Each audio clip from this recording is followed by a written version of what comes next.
Seja bem-vindo ao podcast Conexões de Esperança.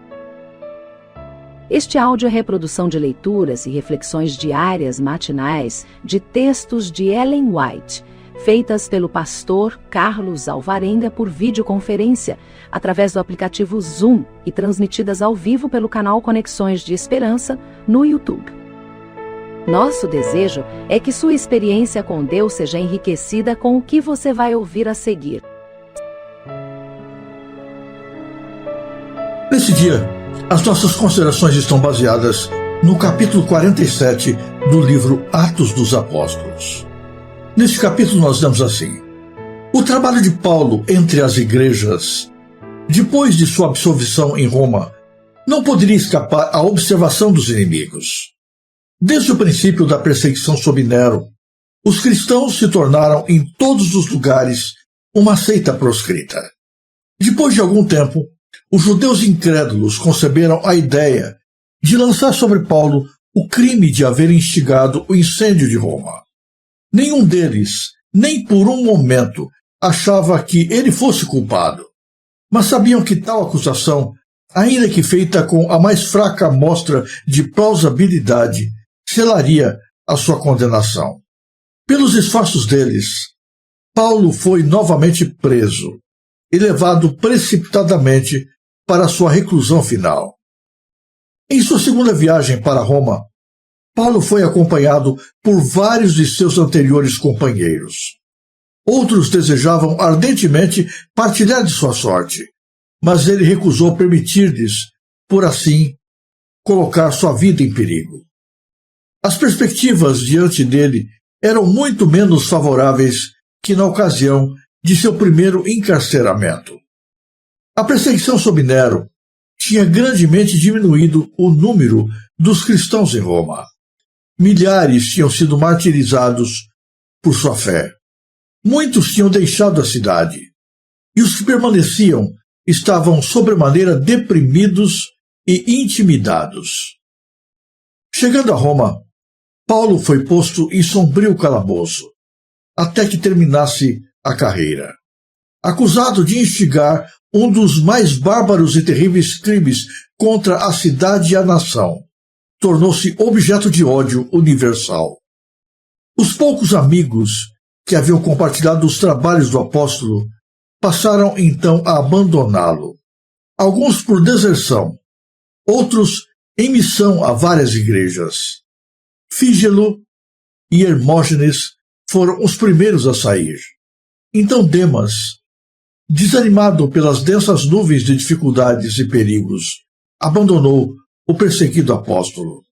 Crescente foi enviado por Paulo às igrejas da Galácia, Tito à Dalmácia, Tíquico a Éfeso. Escrevendo a Timóteo sobre essa experiência, Paulo disse: só Lucas está comigo. Jamais teve o apóstolo tanta necessidade do cuidado de seus irmãos como agora. Debilitado como estava pela idade, lutas e enfermidades, e confinado numa prisão romana úmida e escura. Os serviços de Lucas, discípulo amado e fiel amigo, foram um grande conforto para Paulo, permitindo-lhe comunicar-se com os irmãos e o mundo exterior. Nesse tempo de provação, o coração de Paulo encontrou alegria nas frequentes visitas de Onesíforo. Esse efésio de coração amorável fez tudo o que estava em seu poder para aliviar o fardo que representava ao apóstolo a prisão. Seu amado mestre estava em cadeias por amor à verdade, ao passo que ele estava livre, e não se poupava nenhum esforço para tornar mais amena a vida de Paulo. Na última carta escrita pelo apóstolo, assim se expressa com respeito a esse fiel discípulo: o Senhor conceda misericórdia à casa de Onesíforo, porque muitas vezes me recriou e não se envergonhou das minhas cadeias. Antes, vindo ele a Roma, com muito cuidado me procurou e me achou. O Senhor lhe conceda que, naquele dia, ache misericórdia diante do Senhor. O desejo de amor e simpatia é implantado no coração pelo próprio Deus. Cristo, na hora de sua agonia no Getsêmani, ansiou pela simpatia de seus discípulos. E Paulo, embora aparentemente indiferente a durezas e sofrimento, almejou simpatia e companheirismo.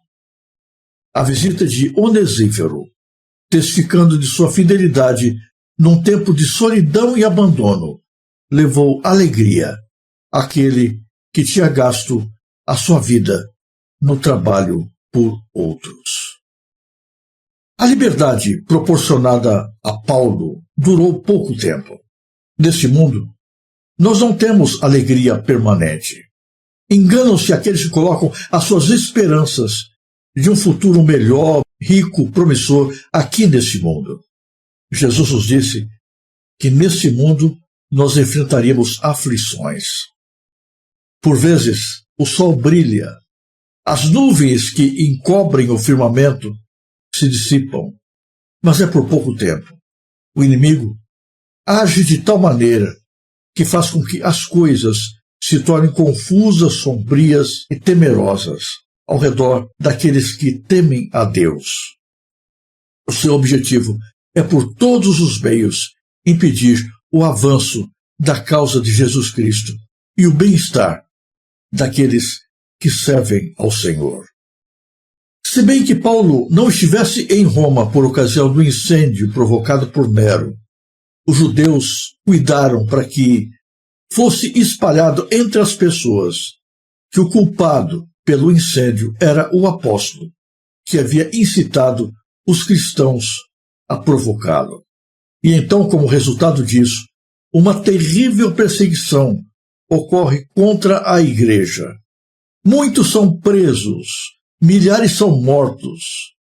A igreja é dizimada na capital do império.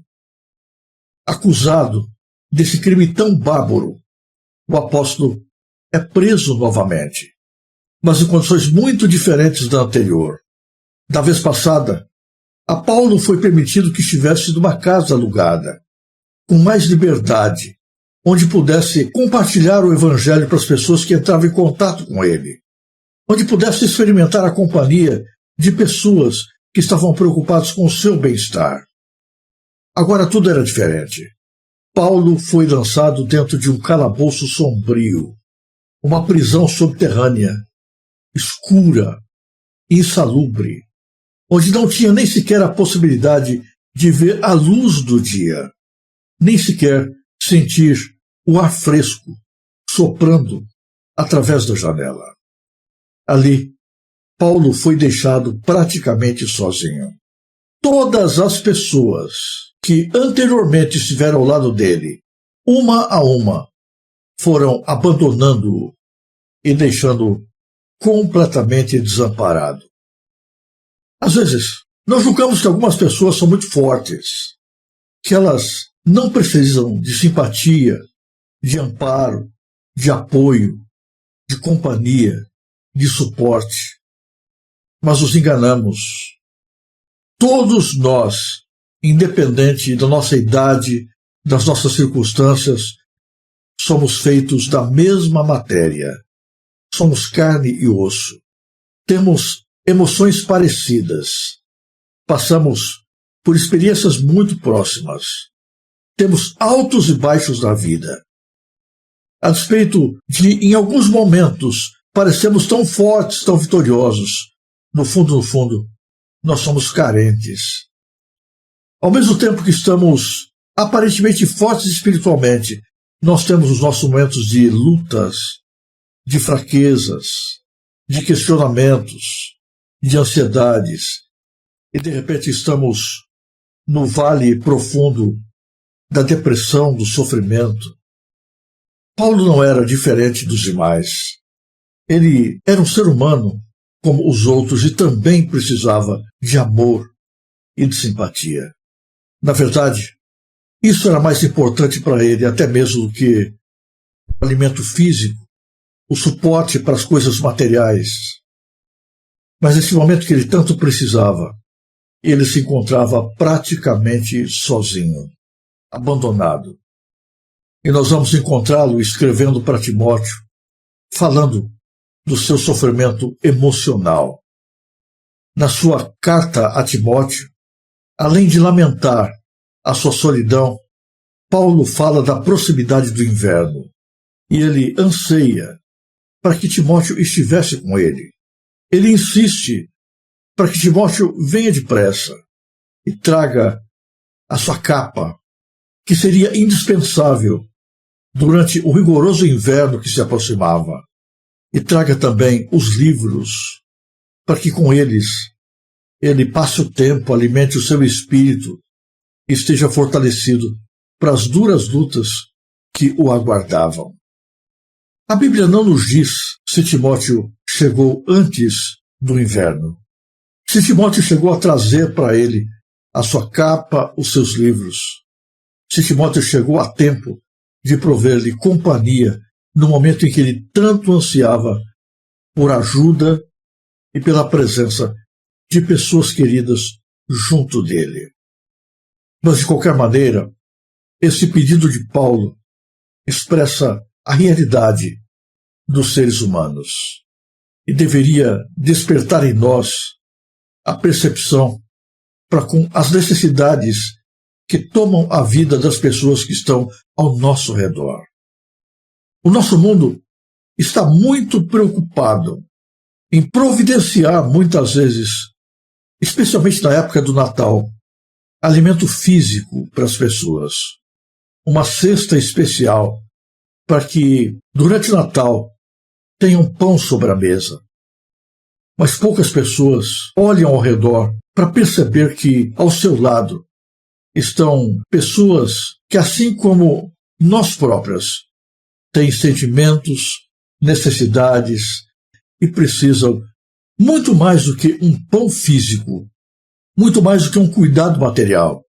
Precisam de um abraço, precisam de um aperto de mão, precisam de uma palavra de carinho, de um gesto de esperança, precisam de alguém que lhes fortaleça o espírito, que esteja ao seu lado, provendo companhia, suporte e apoio. Muito pior do que a fome física é a fome do coração. Existem muitos corações morrendo à míngua ao nosso lado, bem junto de nós, na nossa presença, muitas vezes assentados sobre o mesmo teto, em algumas circunstâncias no mesmo banco, dentro da mesma igreja. E a pergunta é: até que ponto nós estamos oferecendo o nosso suporte, o nosso apoio, o nosso carinho, o estender da nossa mão para ajudar estas pessoas? É muito fácil doar 1 quilo de alimento não perecível para um Natal sem fome. É muito fácil nós participarmos de uma campanha proporcionada pela igreja ou pela comunidade, a fim de que o Natal seja mais bonito e mais romântico, com uma mesa mais farta na casa daqueles que têm poucos recursos. Mas é difícil, nesse mundo tão egoísta, a gente abrir o coração, derrubar os muros, quebrar os preconceitos, olhar ao redor, olhar além da nossa própria realidade e descobrir que junto de nós existem pessoas morrendo de fome, de afeto, de companheirismo, de necessidade de calor humano. O que você tem feito nos últimos natais para tornar o final de ano de alguém menos doloroso? Você tem olhado para aqueles que estão solitários dentro da igreja e tem oferecido uma palavra de apoio, uma oração? Você tem convidado alguém para estar à sua mesa? Você tem se disposto a, nessas ocasiões de festa que são tão especiais, tão aguardadas pela maioria das pessoas, mas que ao mesmo tempo são tão dolorosas, tão tristes, especialmente pelos viúvos, pelos órfãos, pelos desamparados, pelos desassistidos, por aqueles que estão à margem da vida? E o que você tem feito para fazer a diferença na vida deles? A leitura de hoje mostra um Paulo, um herói da fé, um homem admirado, e visto por todos como alguém que tinha couro grosso, alguém que suportou prisões, afrontas, apedrejamento, ameaças de morte e venceu tudo sem reclamar, mas ao mesmo tempo um Paulo que perecia dentro da prisão por solidão, por carência emocional, por necessidade não de dinheiro, não de doação de uma cesta básica, mas que sofria, carecia, desamparado por um abraço, pela necessidade da presença de pessoas que lhe estendessem a mão, pela ausência de alguém que pudesse orar com ele e fazer diferença na sua vida.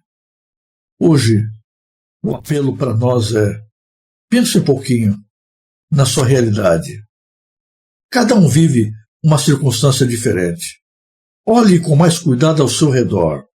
Descubra, entre os que estão próximos de você, pessoas que, a despeito de toda a aparência, estão precisando de amizade, de apoio espiritual e emocional. E nesse Natal, faça diferente. Planeje alguma coisa para ser a diferença na vida de alguém. Jesus diz que todas as vezes que nós fazemos o bem para alguém que está ao nosso redor, é como se estivéssemos fazendo isso para Ele mesmo. Que Deus nos abençoe, que Deus nos sensibilize e que Deus nos transforme como indivíduos em pessoas cheias de graça.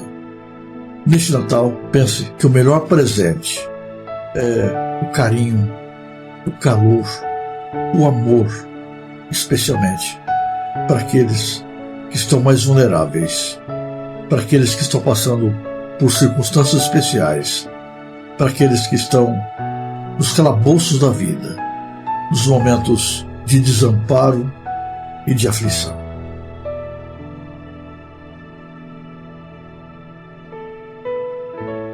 Se você apreciou este áudio, inscreva-se no canal para continuar conosco nesta jornada de crescimento espiritual. E se puder, não se esqueça de compartilhar com outras pessoas.